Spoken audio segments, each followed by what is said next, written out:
ojúmọ́ re ni o ojúmọ́ re ni ojúmọ́ re ni o ojúmọ́ re ni ilẹ̀ tó mọ́ mi lónìí o ojúmọ́ re ni ọ̀nà sí ọ̀nà ńlá ojúmọ́ re ni ojúmọ́ re lọ́mọ èmi àtẹ̀yin olùgbọ́ mi nílé lóko lódò àti lẹ́yìn odi lónìí mo tújú bẹ́ẹ̀ yẹn ajúnilọ o ẹ jẹ́ ó mọ̀ ojú mi ṣe ìròyìn yín ìròyìn wa ní ìjákèjádò ìjọ àgùdà ilẹ̀ yorùbá àtọ̀sẹ̀ yìí ló tún dé sétìgbọ̀ yín láti iléeṣẹ́ ìgbóhùnsáfẹ́fẹ́ ti ìjọ àgùdà ẹkùn ti ìbàdàn àlùfáà paul aṣáwálé náà ló tún mú tọ̀sẹ̀ yìí wá sí gbàgede ìròyìn ṣáájú àwọn kókó inú àwọn ìwé ìròyìn náà láwọn kọ́kọ́ máa nà sórí afẹ́fẹ́ ẹ jẹ́ ń bẹ̀rẹ̀ láti ìlú ẹ̀gbá bíṣọ́ọ̀bù ọ̀dẹ́tóyìnbó ṣèlérí ìtúbọ̀ fara ẹni jìn fún iṣẹ́ ìdàgbàsókè ẹkùn abẹ́òkúta ojú ìwé kejì rẹ̀ ní CDA rock fi ẹ̀kúnrẹ́rẹ́ ìròyìn yìí sí. ilé alápatà ní nàìjíríà dà báyìí o olú iléeṣẹ́ ìjọ àgùdà ní nàìjíríà ló ké gbàjarè yìí fáráyé gbọ́ ìròyìn náà wà lójú ìwé kìíní sí èkejì ti CDA rock. pápá mímọ́ bu ẹnu àtẹ́lu balùwẹ̀ ẹ̀jẹ̀ tí nàìjíríà dà báyìí ojú ìwé kìíní ti the Catholic Herald ló wà. ìbò ṣeédì lọ sùn ní nàìjíríà mọ́ o ọ̀rọ̀ ìfèsìránṣẹ́ lẹ́sẹ̀kẹsẹ̀ nípasẹ̀ ẹ̀rọ ayélujára àti wàhálà ìfinútán àjọ elétò ìdìbò ló fa ọ̀rọ̀ yìí ojú ìwé kejìlá ní the Herald fi sí. bíṣọ́ọ̀bù àgbà ẹkùn ìbàdàn fi àwọn olóyè tuntun àpapọ̀ ọmọ ìjọ fún ẹkùn náà lọ́lẹ̀ ojú ìwé karùn-ún ní Catholic Weekly Independent fi sí lẹ́kùnrẹ́rẹ́. títẹ̀lé àwọn ìgbésẹ̀ Jésù ní àkókò àwẹ̀ jẹ́ o bíṣọ́ọ̀bù ọ̀yọ́ ló ṣàròjinlẹ̀ yìí sójú ìwé keje ti The Independent. ẹ̀kúnrẹ́rẹ́ àwọn ìròyìn náà nìyí lọ́kọ̀ọ̀kan èjèèjì ẹ máa bá wa ká lọ. bíṣọ́ọ̀bù ọ̀dẹ́tóyìnbó ṣèlérí ìtúbọ̀ fara ẹni jìn fún iṣẹ́ ìdàgbàsókè ẹkùn abẹ́òkúta níbi àpèjẹ ọjọ́ ìbí rẹ̀ èyí tí àwọn ọmọ ìjọ ẹkùn abẹ́òkúta fi yẹ́ ẹ sí ni Most Reverend Dr. Peter ọ̀dẹ́tóyìnbó tí í ṣe bíṣọ́ọ̀bù abẹ́òkúta ti ṣèlérí yìí. ayẹyẹ náà wáyé ní ọjọ́ 18 oṣù tó kọjá ní Divine Mercy Pastoral Center ọbádàoko nílùú abẹ́òkúta nígbà tí ó ń fèsì sí ọ̀pọ̀ ọ̀rọ̀ àpọ́nlé tí wọ́n rọ̀ lé lórí lọ́jọ́ náà ló ṣèlérí pé òun tún ìlérí òun ṣe lónìí o láti túbọ̀ fara òun jì fún ìdàgbàsókè àti ìlọsíwájú àwọn àlùfáà àwọn ọkùnrin àti obìnrin ẹkùn ìjọ abẹ́òkúta àti pé òun kò ní tẹ́tí láti máa fi àdúrà òun ràn wọ́n lọ́wọ́ nínú iṣẹ́ tí kálukú wọn yàn láàyò àti nínú ẹbí wọn.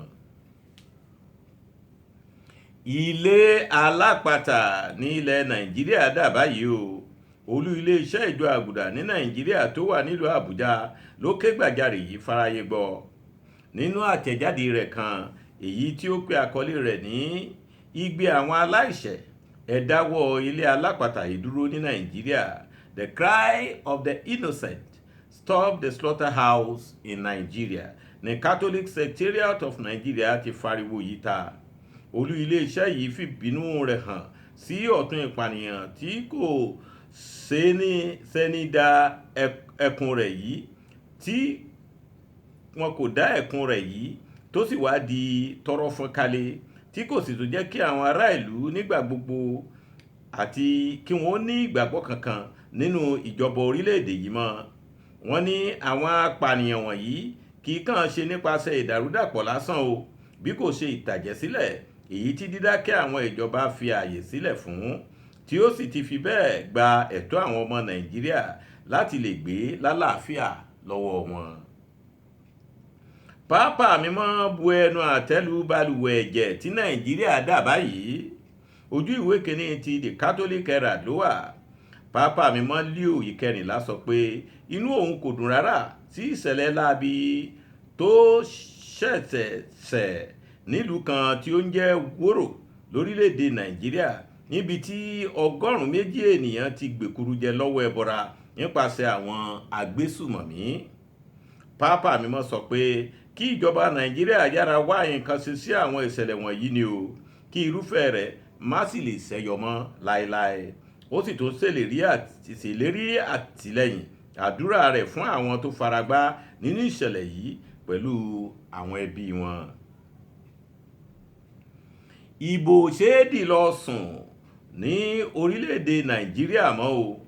Ọ̀rọ̀ ìfèsìránṣẹ́ lẹ́sẹ̀kẹsẹ̀ nípasẹ̀ ẹ̀rọ ayélujára àti wàhálà ìfinútán àjọ elétò ìdìbò ló fa ọ̀rọ̀ yìí. Lámì ètò àwùjọ kan, Ọlálékan Adétáyọ̀ ló lu atótó arére yìí sójú ìwé 12 ti The Herald. Ó ṣàlàyé pé àwọn olùdìbò ọdún 2027 kò gbọ́dọ̀ dìbò tán lọ sùn sílé wọn nítorí pé láàrin ibi gántà ìdìbò yìí sí yàrá àkójọpọ̀ ìbò ní iṣẹ́ ìyanu mọ̀kàrúrù ìsogúndogójì ti máa ń wáyé. Ó fi kún un pé ìsogúndogójì yìí máa ń lówúra tó bẹ́ẹ̀ gẹ́ tó máa ń jẹ́ kí ẹni tí ó ń gbégbá orókè nínú ìbò jákulẹ̀ nínú èsì ìbò gbogbogbò náà nígbẹ̀yìngbẹ̀yìn. Ó sọ pé èyí ni ìfèsìsọwọ́ ní kíákíá nípasẹ̀ ẹ̀rọ ayélujára kìbá dènà ká ní pé wọ́n gbà wọlé ni. Bíṣọ́ọ̀bù àgbà ẹkùn Ìbàdàn fi àwọn olóyè tuntun àpapọ̀ ọmọ ìjọ fún ẹkùn náà lọ́lẹ̀. Níbi ìpàdé àpapọ̀ àwọn ọmọ ìjọ àgùdà tó wà lábẹ́ ẹkùn àgbà Ìbàdàn, èyí tí wọ́n ṣe lọ́jọ́ 13 sí 14 oṣù kejì yìí ní Pastoral Institute Bódìjà nílùú Ìbàdàn ní ìfilọ́lẹ̀ náà ti wáyé. Lára àwọn olóyè tuntun náà tí Most Reverend Dr. Gabriel Abégúnrin gbọ́wọ́ àdúrà sókè fún àṣeyọrí wọn lọ́jọ́ náà fún ọdún 4 ni Professor Francis Ìbímilúyì tí í ṣe ààrẹ tuntun fún ẹgbẹ́ náà pẹ̀lú arákùnrin Francis Ọláyínká tí í ṣe akọ̀wé àgbà fún ẹgbẹ́ ọ̀hún. Reverend Father Paul Akínyọdé tí í ṣe akọgun fún ẹgbẹ́ náà dúpẹ́ gidigidi lọ́wọ́ bíṣọ́ọ̀bù àgbà àti àwọn ọmọ ẹgbẹ́ náà fún wíwá tí wọ́n wá àti ìfarajìn wọn. Títẹ̀lé àwọn ìgbésẹ̀ Jésù ní àkókò àwẹ̀ jẹ́ o. Bíṣọ́ọ̀bù Ọ̀yọ́ ló ṣàròjinlẹ̀ yìí sójú ìwé 7 ti The Independent. Gẹ́gẹ́ bí ọ̀rọ̀ rẹ̀, Most Reverend Dr. Emmanuel Bádéjọ ṣàlàyé pé bí ó ṣe dàbí iṣẹ́ ìyanu yìí lèyí tí ààwẹ̀ Ramadan àti títí Lẹ́ǹtì dàpọ̀. Ọlọ́run ń bá àwọn ẹ̀dá sọ ọ̀pọ̀lọpọ̀ ọ̀rọ̀ nípasẹ̀ èyí. Ó ló ń sọ fún wa pé ká pàkíyèsí sí ìrònúpìwàdà àti ìwà rere. Ó ń pàkíyèsí wa sí òtítọ́ àti òdodo. Bẹ́ẹ̀ náà ló ń pàkíyèsí wa sí àyípadà ìgbésí ayé rere, sí ìfẹ́ ara ẹni àti àjọpín rere. Ó ní bẹ́ẹ̀ náà ló sì ń pè wá sí ìyípadà ọkàn bákan náà. Tó kì í dùn púpọ̀ sí ń báyìí tún lọ bí oge. Tọ̀sẹ̀ yìí ò tún ní jù báyìí lọ láti iléeṣẹ́ ìgbóhùnsáfẹ́fẹ́ ẹkùn ńlá ti ìjọ Ìbàdàn. Ǹjẹ́ títí ọ̀sẹ̀ tí ń bọ̀, èmi olólùfẹ́ yín àlùfáà Paul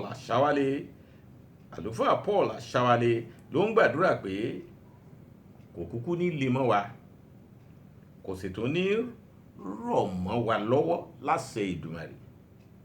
Ǹjẹ́ títí ọ̀sẹ̀ tí ń bọ̀ ká tún fi re pàdé.